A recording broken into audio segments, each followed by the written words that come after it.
안녕하십니까 구독자 여러분, 오늘은 2023년도 8월 12일입니다. 오늘 화물차 번호판 시세 좀 알아보고 가겠습니다. 먼저 대표님 본인 소개 좀 해주세요. 예, 안녕하세요. 전국구 영업용 칼산상사 이원복입니다. 네, 대표님 오늘 예. 소형, 중형, 대형 화물차 번호판 시세 좀 알려주세요. 예, 개인 소형부터 말씀드릴게요. 개인 소형은 1.5톤 이하 0.5톤까지를 개인 소형이라고 그러는데, 저번 주와 동일하게 2,750에 거래되고 있고요. 그 다음에 개인 중형. 개인 중형은 1.5톤 이상 16톤까지를 개인 중형이라고 그래요. 저번 주에 2,700선에 거래되어 있는데, 연식이 오래된 게 있거든요. 연식이 오래된 것은 2,750까지도 거래가 되고 있어요. 그 다음에 일반 대형, 5톤 이상이죠. 일반 대형은 3,300만원. 그 다음에 25톤 일반은 3,600. 25톤 개인은 3,800만원이고요. 그 다음에 추레라가 있죠. 추레라는 6,200에서 6,300선에 거래되고 있습니다. 네, 대표님 그럼 개인 소형과 중형이 가격대가 뭐 큰 변동이 없는 건가요? 예.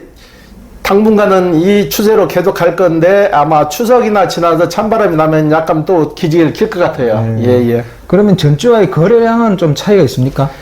개인 소형은 꾸준히 늘어나고 있고, 개인 중형도 저번 주에 한두 대 팔리던 게 한 세 대꼴로 돌아섰어요. 예. 화물차 사태 이후에 개인 소형과 중형이 많이 빠졌다가 지금 또 상승하는 추세더라고요. 예, 그렇죠.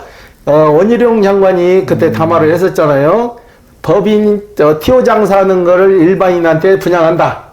근데 받아들이는 입장에서는 그냥 주는 걸로 가는 거예요. 그래서 급 매물이 나오고 사는 사람도 보류가 됐는데 그게 지금은 그럴 수가 없다는 게 이제 밝혀졌잖아요. 밝혀지니까 다시 오름세로 돌아선 거예요. 예. 추석이 지나면 가격이 상승할 거라고 왜 그렇게 보시는 거죠? 물동량이 원래 여름에는 물동량이 좀 적어요. 추석을 전후로 해서 물동량이 좀 늘어나기 시작한다고 찬바람 불면 12월 초까지는 물동량이 좀 늘어나요. 그때까지는 번호판도 같이 동반 상승을 하는 거예요. 예. 그러면 역시 경기는 그렇게 좋지는 않죠? 그렇죠. 경기는 여전히 바닥을 벗어날 줄 모르고 있어요. 예. 그래도 개인 소형 시장에서는 화물 물동량이 좀 있는 편입니까? 개인 소형은 그래도 꾸준히 활발하게 이루어지고 있어요. 예. 대표님 그러면 요즘 또 신차 출고가 좀 문제가 되는데요. 예. 1톤 화물차 신차 출고가 원활한 편이에요? 1톤 신차는 지금은 이제 주문 자체를 안 받아요. 1톤 자체 주문은 안 받고 내년부터 신모델이 나올 것 같아요. 신모델이 나오는데 전기차하고 LP차만 나와요. 두 종류만 나오니까 구모델은 기존에 생산 주문 들어간 거 그 선에 한해서 생산이 나오고 출고가 되고 그 출고 시점이 끝나면 신모델로 바뀔 것 같아요. 지금 일단은 현대나 기아에서 신차 주문은 받지는 않고 있어요. 예. 지금 여름철에 물동량이 좀 줄어든다는데 그게 왜 그런 건가요? 아무래도 날씨도 덥고 그러니까 활동성이 줄어들잖아요. 활동도 줄고 휴가철도 끼고 장마 끼고 하니까 더 그러죠. 예. 휴가철하고 장마 뭐 이런 것 때문에 예, 그렇죠. 예. 그럼 대표님 앞으로 신차 출고는 언제쯤 가능하다고 지금 보시고 있는 거예요? 신차 출고는 아마 내년 3월 이후에나 가능하지 않을까 생각하고 있어요. 요 최근에 뭐 화물차 거래한 것 중에 좀 재미난 거 있으면 하나 소개 하나 해주시죠. 거래한 것 중에는 그게 재미난 건이었고, 기존에 그 다마스를 하시던 분이 있었거든요. 올해 나이가 71세인가 그래요. 71세인데 이분도 다마스를 한 10년 하셔서 10년 하시고 이제 나이가 들어서 70대로 접어드니까 힘들어서 못 오겠다고 왔어요. 다른 차종으로 바꾼다고. 그런데 이분이 70세인데 그랜드 스타렉스나 스타리아 벤으로 바뀌면 일단 차 가격이 비싸니까 부담이 되잖아요. 그래서 그 차로 적응을 지금까지 하셨으니까 그러면 그 차에 세미오토를 달면 어떻겠냐 제가 권해드렸어요. 그랬더만 그런 게 있냐고 물어보더라고요. 그래서 세미오토를 달면 오토 기능하고 비슷하니까 좀 편할 거니까 그걸 한번 달아갖고 해보세요. 그랬더만 그걸 달아갖고 연락을 왔는데 진짜 편하다고 그러더라고요. 기존에 다마스나 나보 오시는 분들 아마 수동이라 좀 불편하실 거예요. 그분들은 세미오토를 장착하는 것도 한 방법이에요.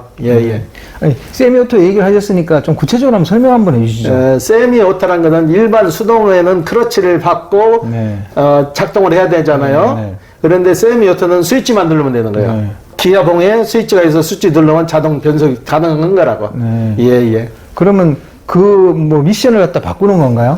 미션을 바꾸는 게 아니고 기기 장치만 추가하는 거예요. 예. 예. 그 회사 자체에서 세미오토 장착하는 회사에서 그 장치만 달면은 네. 오토 기능하고 비슷하게 그런 성능이 나오는 거죠. 예, 예. 그럼 가격은 얼마쯤이에요, 그거? 130만 원 정도면 장착이 가능해요. 네. 예, 예. 그러면 운전은 확실히 쉽겠네요, 그게. 많이 편하죠. 그분이 그러잖아요. 괜히 큰 차로 바꿀 뻔하였다고 이걸로 이제 졸업을 해야 되겠다 그러시더라고. 네. 예. 그럼 다마스가 그 파워 핸들이 아니잖아요. 파워도 없고 오토도 없죠. 네, 근데 예, 그러면 파워 그걸 좀 바꿀 수 있는 방법은 없어요? 차체 중량이 가볍잖아요. 네네. 차체 중량이 가벼운데 거기에 파워 장치가 들어가게 되면 차가 전복될 확률이 커요. 가벼우니까 그 원심력을 못 이기는 거죠. 네. 급제동은 급출발하게 되면 차에 무리가 가고 사고 위험이 높기 때문에 그건 안 되는 거예요. 예. 그래서 파워를 안 다는 거예요. 예, 예, 그렇죠. 네. 예. 그럼 앞으로 저 장기적으로 봤을 때 예, 예. 번호판 시장의 전망 한번 해주시죠.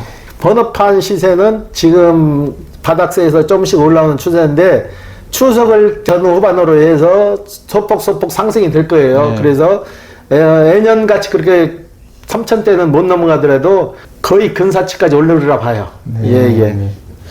그 예전에 대표님께서 화물차 사태 이후에 번호판 그때 손해 보신 거 좀 만회가 됐습니까? 장사는 남을 때도 있고 예? 네. 손해 볼 때도 있는 네, 건데 네. 거의 비슷하게 맞아 떨어져요. 네, 예, 네, 예. 네.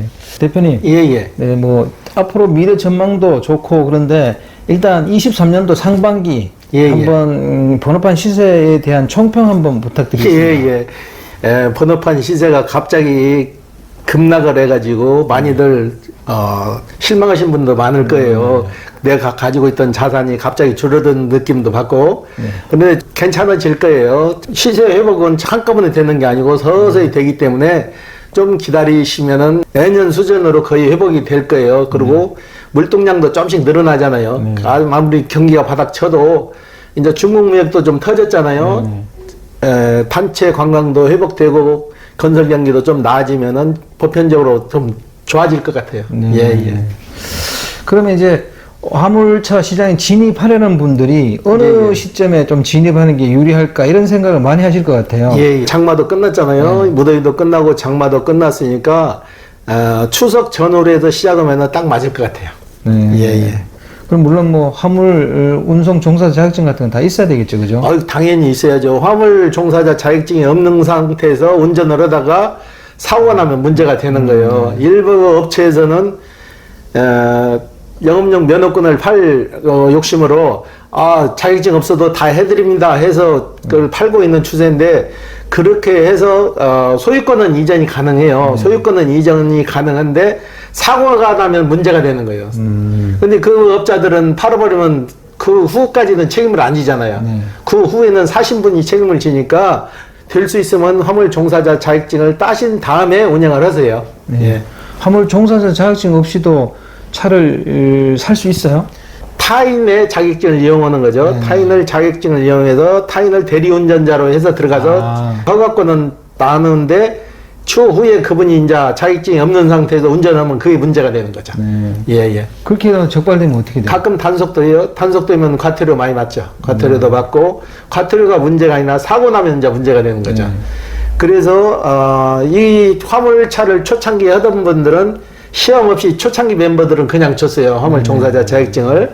그 후에는 자격시험을 봐가지고 자격시험이 좀 어려우니까 많이 떨어졌어요. 많이 떨어져가지고 그것도 구제하기 위해서 상주에서 1박 2일 교육을 받으면 또 자격증을 줘요. 안 되면 상주에서 1박 2일 교육을 받으셔가지고 자격증을 취득하는 방법도 있으니까 그거 고려해 보세요. 예. 네. 그러면 만약에 그 화물 종사자 자격증 없이 하다 그러면 사고가 나면 보험 처리 같은 건 돼요? 예, 보험 처리는 되는데 아무래도 이제 면책금이 따르죠. 예, 예. 네. 오늘 인터뷰 감사드립니다. 예. 네, 구독자 여러분, 2023년도 8월 10일 화물차 번호판 시세를 알아봤습니다. 큰 변동은 없는 것 같고요. 추석이 지난 이후에 좀 상승할 것 같다고 얘기하고 있습니다. 지금 뭐 다른 것보다도 아까 마지막 말미에 화물 운송 종사자 자격증 없이 화물차를 인수하거나 그러면 혹시나 문제가 생길 수 있으니까 미리미리 이렇게 화물 운송 종사자 자격증 같은 건 취득하는 게 좋겠습니다. 자, 호화제는 다음 시간에 또 다른 정보로 구독자 여러분 찾아가겠습니다. 안녕히 계십시오. 호화제였습니다.